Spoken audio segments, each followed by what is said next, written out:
হরে কৃষ্ণ, রাধে রাধে বন্ধুরা, তোমরা সবাই কেমন আছো? আশা করি তোমরা প্রত্যেকেই ভালো আছো। তো আজ হলো রাধা অষ্টমী, তাই খুব সকাল সকাল ঘুম থেকে উঠে স্নান সেরে চলে এসেছিলাম গোপাল সোনার ঘরে।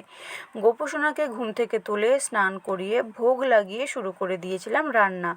কী কী পদ রান্না করেছিলাম তোমাদের সাথে একটু শেয়ার করি। বানিয়েছিলাম লুচি, পাঁপড়, পনির দিয়ে চানা মশলার তরকারি, সুজি। যেহেতু গোপাল সোনাকে সেবার সাথে প্রত্যেক দিন নাড়ু দেওয়া হয়, তাই বানিয়েছিলাম নাড়ু। তারপরে গোপু সোনাকে সাজুগুজু করিয়ে বসিয়ে দিয়েছিলাম আসনে। এদিকে ফলগুলোকে কেটে থালায় সাজিয়ে নিয়েছিলাম। তারপর গোপু সোনার সেবার জন্য সমস্ত কিছু খাবার একটা একটা করে থালায় সাজিয়ে গোপু সোনাকে সেবা দিয়েছিলাম আজ। তো বন্ধুরা, এই ছিল আমার ছোট গোপাল সোনার রাধা অষ্টমীর ভিডিও। তোমাদের যদি ভিডিওটা ভালো লেগে থাকে তাহলে চ্যানেলটাকে প্লিজ সাবস্ক্রাইব করো, লাইক করো আর কমেন্ট করে সবাই জানিও যে গোপু সোনার ভিডিওটা তোমাদের কেমন লেগেছে।